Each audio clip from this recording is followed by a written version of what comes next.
Hey everyone, how's it going? We are back in a fish room that is unlike any other fish room you've seen, unless you've seen one of my other videos of this fish room. And if you're looking for that one, I'll put a link up here.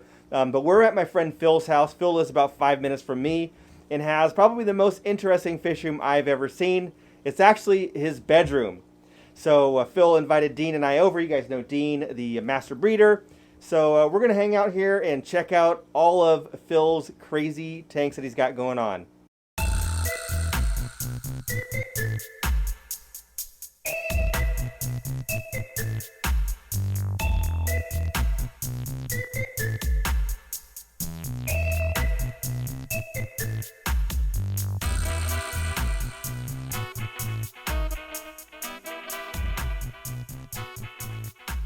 So guys, we're here. You already heard where we're at. We're at Phil's place. And this is a bedroom. That it A is. bedroom fish room. Gotta fit them somewhere. How many bedrooms have a whole collection of nets hanging on the wall? Brine shrimp net. And that's only part of them. And pasters. Yeah. I also have my bag full of them And too. discus, all within 2 feet. Yep. And a tree frog. Yeah. And don't worry, I promise you, Zenzo will get some B-roll of all of this stuff. So let's go through. Let's just go through these 3 tanks right here. Sure. No, wait. There's not 3. It's like 1, 2, 3, 4, 5, 6, 7, 8, 9. And that's just the Okay, beginning. there you go. We'll start with those 9. Yeah, so my larger ones here are mostly discus, and some angels. A bit of angel grow out. I breed a lot of angels, sell them to the shop I help out at and to my customers. I do a lot of servicing and stuff. Angels are the big ones are gigantic. Yeah, those are redback wild type I mean, angels. you rarely see someone that actually grows them that big anymore. Yeah. I mean, most of the time they will actually give them to a shop or something. Mm-hmm. Yeah, well, I've gotten attached to these guys a bit. Both also- males? Those 2 are A pair? males. No, No, I those 2 think are they're both both males. males. There's a female of that type in here. Yeah. I've spawned them a few times, but I like to separate them, move them around. I'm always changing my mind and swapping tanks around. Yeah. Also got a little school of cardinals in there. There are also a bunch of peacock eels and zigzag eels down in the corners. They like to burrow all the way under the sand, so Yeah. you'll just see their noses pop up. They keep the bottom all clear and clean, so You I know, can feed as heavy as I want.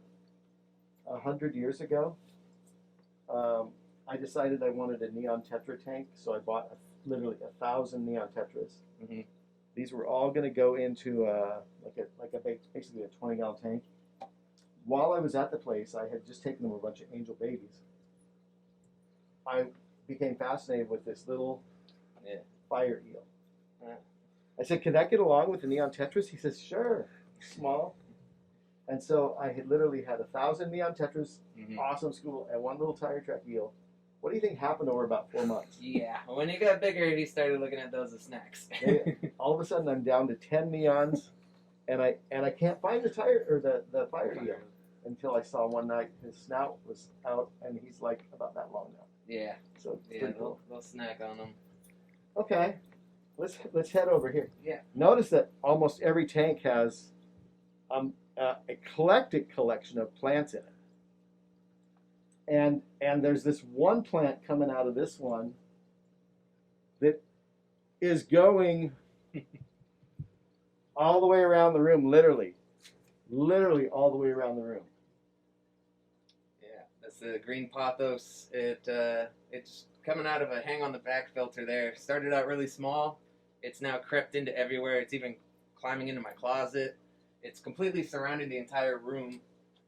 I think it's making a second lap around now. So how do you clean this filter that's growing out of it? I don't. You don't, exactly. It's all roots in there. Like Yeah. it's sponges, but the roots have completely blocked it in. Yep.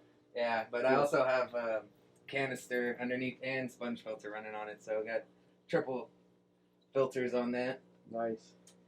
This is more more discus. I got a mated pair of discus in there that spawn all the time. Yeah, they were pecking back here earlier. Yeah, they've been cleaning off. I think Yep. they're about to lay some eggs again, but Right. it's so so many fish in there. The babies don't usually last.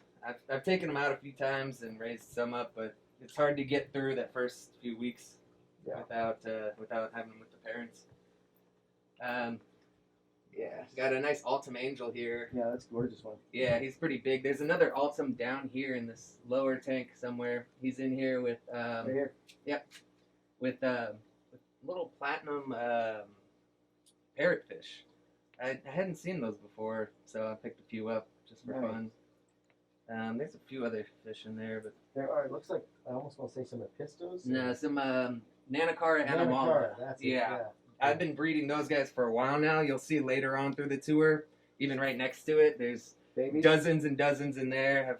I've got probably 100 or so somewhere around in this Wow. fish room right now. And don't forget to get a shot of this guy. This is a gorgeous male betta.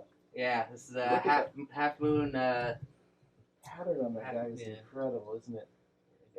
half moon koi betta. I'm thinking about spawning him. We'll see the female I'm gonna match him up with later. Also, there's some herbage next to it. A customer of mine Yeah, if you gave me those. It's perfectly legal here in California. I just like to grow them as houseplants. I like the way they smell. And beneath, we have a little Florida soft shell. This guy was given to the shop that I help out at because he's too small to sell, and the person who had him couldn't take care of him. So, as with many of my fish and turtles and stuff, are from people turning them in that can't take care of them, and I just give them a nice, comfy home. Isn't the rule of the shop they can't keep them if they're under 2 inches? Yeah, it's under 4 inches. Under 4. Okay. Yeah, in California, it's illegal to have them under 4 inches and sell them. So the small ones we So can't. basically, here, the so- shop can't resell it legally. So Nope. So they go to me. they go to you. Yep. And you'll see some more small turtles soon that fit that same description. What do we have over here? On the other side of things, we got That's not. That's not. Is that one of those tanks that has salt in it? yes, it is. I'm confused. It's a little reef tank. I've It been is a little stretching out into saltwater a lot more recently. It's got a ton of pulsing xenia, some zoanthids, a few other corals, some mushrooms. Look at him. And then He knows you're his daddy. Oh, and look at this guy. Yeah. Awesome. Bengal cardinal. And on the other side of things, another saltwater tank on this end of my clownfish, and a dotty back in there. There's also a large engineer goby that looks like an eel. I've had to move. I think all I of the saw him corals up. earlier when we Yeah. first came in. I've had to move all the corals up because he started Is it this burying them all. No, that's the dotty back. We'll see if we can get him out. There's also Oh, a he's back here. Yeah, He's cool. yeah, he's really cool. Almost looks like a centipede a little bit, Yeah, right? that was another one that a customer couldn't take care of him, and I was like, well, I'll take him. There's also a green serpent star in here. He's the monster of the tank. You rarely see him. You just see his tentacles reach out, and when I'll feed him like a half-shell clam, he'll reach out and just yank it out of the shell and curl up and swallow it whole. Nice. And there's some Kenya trees in there, all kinds of different corals. It's a lot of fun. Just something new to expand my hobby. And we should let everybody know we did shut the air off. So if you're feeling like he's not filtering, there he is filtering. Yeah, It's just off right now, so there's we a can very loud pump. very loud. Yeah, And we have a very quiet one that will be good. We'll have him put on yeah, that. we're gonna be installing that. So I'm thinking this space right here. I mean, I really do like the tanks, Mhm. but you know, when we were redoing Zenzo's fish room Yeah, last year before this whole pandemic started, yeah, he had this one little corner that it just bothered me that it was there yeah, because I knew it could be used better, yeah. I've always and I thought that think way we about could this. fit more here Mm-hmm. because I'm assuming there's probably clothes in there that you haven't worn in 20 years, right? Possibly. So that could go. Yeah. So there's And, something nice and and big here. I'm like, yeah, I'm seeing like Yeah. at least 2 Legos. But I will say, these tanks are really cool. Yeah, they've got the It gives slanted you really front. cool viewing. Yeah. I haven't really decided. They're kind of in between different projects at the moment. Right now, it's just kind of a mix of different fish in there. You see the coolie loaches, Yep. some white tetras, got some little chili rasboras, or I think these ones are these ones aren't the chilies. They're the The sun. yeah. Yeah. And there's a couple small little baby angels, and also I've been breeding some rabbit snails in here.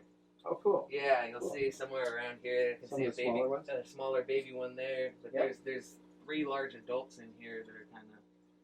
Usually they're out front and center. They seem to be hiding. Oh, here's one of them. There's one right here. Yeah. Right. So it was the coolie loach that kind of kept me in the hobby at one point in time. So I had, you probably have a hex tank somewhere, but I had a 15-gallon hex tank that I had built. Yeah. And, we had goldfish, coolie loach in it, and one winter our power went out for over a week. So I assumed everything had died in that tank, and most of it had, So I unplugged the heater, I unplugged the lights, I unplugged the filter, and the tank sat like that for 14 months. Whew. No food, nothing, no lights, filter heat.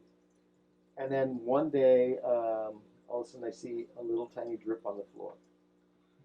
So the silicone's starting to fail, right? And this is literally a tank that I had built over 30 years before. And so I'm like, okay, time to drain it. It's gone. Drain it, I find a coolie loach in there, alive. 14 Some months, survivor. no food, no water. Pretty cool. So that kind of got, Tough little soldiers. my daughter insisted that we go out and get a tank. So we did. Cool. Now we're going down to a really interesting level.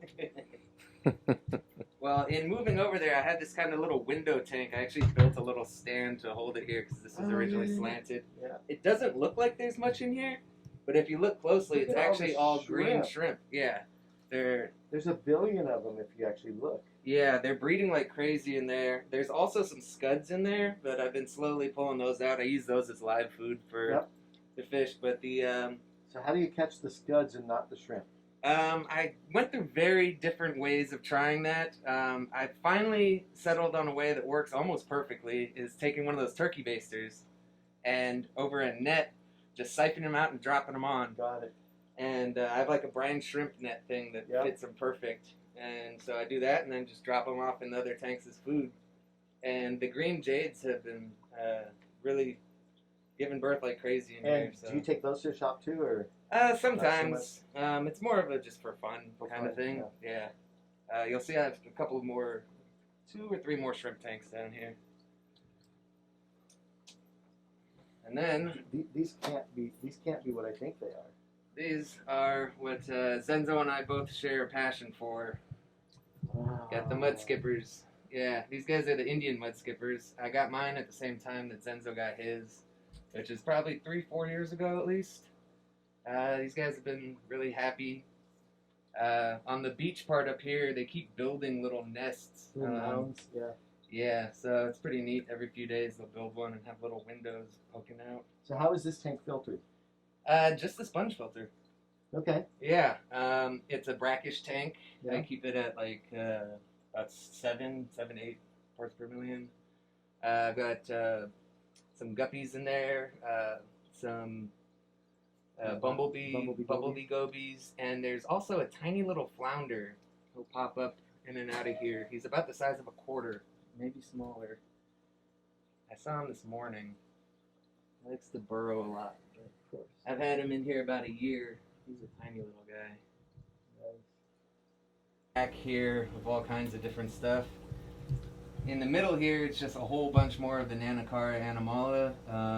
I don't have the lights plugged in. Right, I'll that's fine. put that on in a minute. But there's tons and tons of babies in there. I've got some eastern newts above here. I've spawned these guys a few times. The problem is when they spawn, they only put out one egg at a time and fold it in a leaf and hide it inside there. So I usually only find the eggs by accident. So And otherwise they eat the babies once they're hatched. You can't really tell when they spawn though. You just- I mean, I've seen them spawning, right. but I can never watch them long enough to find where they're gonna stick the eggs. So did this happen just because you needed some space for some smaller tanks? No, this was actually an old piece of furniture that was here before, Okay. and I was like, hey, I can just fit a bunch of Did tanks run on some this. Tanks on, yeah. Yep. Got some kind of random tanks over here. This one just has a bunch of little the dwarf frogs, the Mhm. African dwarf frogs. They came into the shop so skinny that they didn't want to sell them, that they thought they were already dead. And as you can see, they are fat as hell now. So Yeah, they I did are. a good job of bringing those guys back. So we have heard mentioned here the shop quite a few times. We should mention that Phil does work at 6th Avenue Aquarium in San Francisco. Yep, I'm there on Mondays and Wednesdays. Yep, and so that's when he's referring to the shop. That's usually what he's talking about. Is they come into the shop there. Shops typically get a lot of people bringing stuff back, Mm-hmm. or you might get misshipped stuff Yeah. that you can't, Things you that can't or have won't been sell. held over too So long. is this the female that's going to go Yes, with the male down? this is the female koi betta. That's going to be a good cross. Yeah, so I I think think. I'm gonna end up with some really beautiful, Yeah. beautiful ones out of that. So Yeah. And what we got in here? this is kind of a random tank. There's two different pairs of breeding crebensis in here Yeah, I see in the the corners. one just they're getting ready. 'Cause Yeah, it's flashing. there's a Nanacara animala that actually jumped out from up here, Nice. landed in there, and just grew up. Yep. And then we got some Bolivian rams also. That, yeah, they all just kind of get along. Yep. It's another one of those tanks that haven't quite decided which direction I fully want to go in, but I've gotten some baby crebensis out of it. And, Cool. yeah. And down below, finally, I've got this big old bullfrog. I got this guy as a tadpole. Another thing I got at the shop, and grew him out. He used to be in the big tank down here, but I've been currently moving things around. Yeah. So this is just a temporary setup for him while I build a new one for him. But yeah, I've had him for quite a few years. And how long will he live? Off the top of my head, I can't remember. I think they live about I think quite 8 to 10. quite a while. I think. Yeah, about 8 to 10 years, something like that. Yeah, so I still got a good amount of time to go. Does he ever keep you awake at night? No, actually, it doesn't make any noise at all, which I think means it's a female. Maybe. Yeah. I know only one of them makes noise. Yeah, so Cool. that's always nice. I mean, the air pumps are loud anyway, but. So guys, is this camera still rolling? Yeah. Hang on. The adventure is just beginning. There's a couple steps here that we have to negotiate, and I think you're going to be coming with a handheld camera now, Zenzo. Yep. It's gonna get cramped.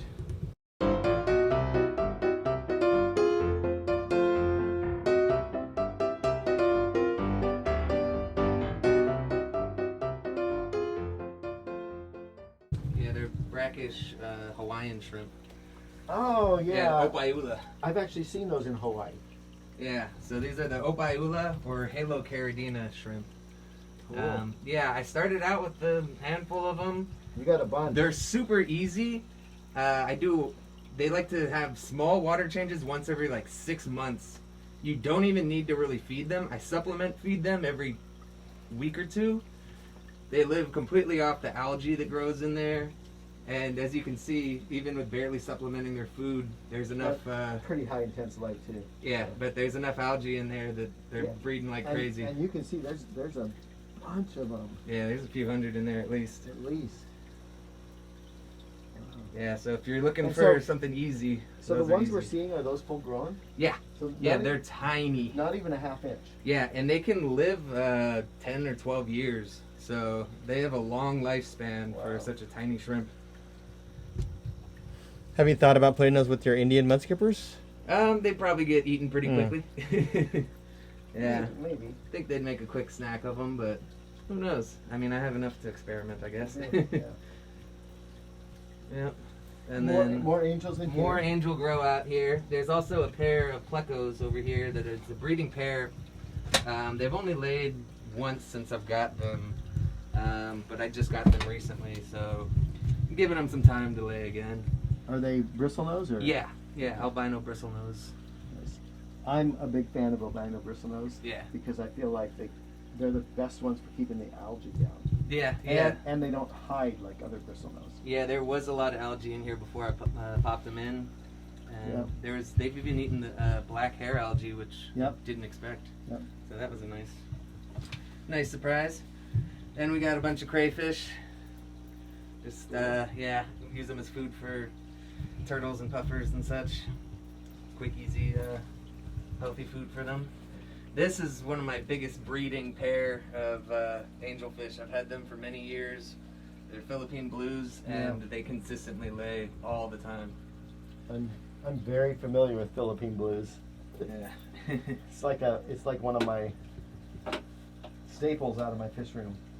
In between, we've got some gardener eye killifish in here and here. They've been breeding kind of randomly, so I've just been spreading them around. They just pop out babies. Oh, sorry. So the shapes, I mean, what size of tank is this? Yeah, that I believe is a 5 tall. A 5 tall. Have you ever seen that? It's a pretty rare. You never see that tank. If there's any room to fit a tank, I'll find a size And and there's shape to fit tanks it. on the wall too. Yeah. These are usually empty. I do have a pair of scarlet batis in here right now, though. And I just saw something swimming in there. It looked like a shrimp of some Yeah, sort. there's just scuds in there. But yeah, these are like one of the only fish that are small enough that can actually be happy in a small It's tank. really actually hard to get a female, isn't it? Yeah. Yeah. All right. Then moving on, this is just a little tank of some more Rasboras. There's also some blue dream neocaridina in here. Those are cool shrimp. Yeah, and there's also some little tiny cories. What are they? Not the. Are they one of the They're the pygmy dwarf ones? one. Yeah, one of the pygmy dwarf ones, but it's not the pygmies. Not It's the. Hastatus or Habrosis? Hastatus, yeah, it's the Hastatus. Hastatus. Yeah, that's I the don't know hard how I one to blanked get. on that, but yeah, the Hastatus. They're one of my favorites just because they don't stick at the bottom like Right. most other cories. They go mid-water, up and Right. down. I had some. I got a friend of mine's been breeding a ton of them, and I got some, and I was hoping they would breed in here, but I haven't seen any breeding going on yet. The my guess would be Rasboras would take the eggs they're pretty quick. probably picking them off. Yeah. Because if you do see breeding, it's probably going to be on the glass. Yeah, scattering them. They might stick some to the plants, Yeah. but it's a very sticky egg. Yeah, and there's some scuds in here. Oh, I don't even know how they get everywhere. That's why you don't see breeding. Scuds will finish Yeah, the eggs. really quick. scuds get everywhere. I gotta put something in there that'll just eat them. So we got a 2, a 3, a 3, a 5, something gallon tanks. Yeah, just small ones that fit little breeding projects. Yep. And down here, we got a 20 long with some stink pot musk turtles. And some ditherfish. Yeah, I threw some guppies and You got babies. antlers and stuff in there for them to eat, but they just kind of stopped eating them, I think, because I was feeding them plenty anyway. And those things have just started breeding in there, so. They probably get a hold of one every so often. Yeah, I'm sure they do. But yeah, the stink pots, they're awesome. They're small, they stay small. Actually, a viewer of mine from my YouTube and Instagram channels sent these to me because he was moving away and he's on the opposite side of the country, and he actually just shipped them out to me. So that was cool, and happy to take care of them. And speaking of shipping fish, over here I have a female betta that's actually a customer of mine that just moved away. I'm waiting for him to set his tank up, and I'm gonna pack that up and ship it to him. Yeah, and it's in there with some Daisy's blue rice killifish. Oh, nice. Yeah, so And speaking of shipping fish, you know, I say this every time now because I learned it from a master. We do need to pay some bills, right? So what do we have to do that? We got to hit the like. We have to subscribe, and that bell thing, notify, right? And let your friends know. Share. Sharing works really well. It's really easy to do. Just share it out. So if you're watching this, we've just paid some bills, and it's harmless to you. None of that cost you any money. So dare we go outside? All right.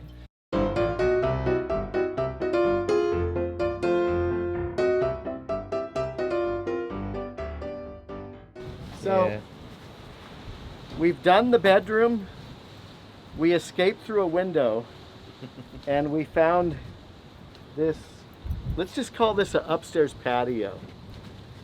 Yep. Yeah, kind of a deck. And there's more stuff going on up here. And then we're outside in San Francisco now. Yeah, it's a little windy, but we're out here. This is my little goldfish rescue tank. It's pretty dirty right now. I probably should have cleaned it before you guys came. But since it's outdoors, it gets a lot of sun, grows a lot of algae. These guys are all rescues from the shop that came in with horrible infections. This guy's missing an eye. When I first got him, you could see all the way into his body. I really didn't think he was going to make it. You can see some scars on their bodies, but treated him with a ton of medication and got him all up to good health. I mean, there's nothing I can do about his eye. No. This guy's also got a busted eye on one end. He only has one puffy eye. Right. But, you know, figured give him a good life. I got a little solar-powered pump that circulates everything. Good for outdoors. And we've already made plans for more tanks out here. He just doesn't know it yet. And from here you can also see down to my pond. I That's got a true. pond that I dug out quite a few years back. It's one of my passions is building backyard ponds. I read last night that it was going to be windy today. Yeah. It's a bit crazy. It's a little bit, but you know. Gotta get as many tanks in as I can. And should OSHA show up, I'm just saying. Been meaning to fix that one. As someone that used to build houses, you know.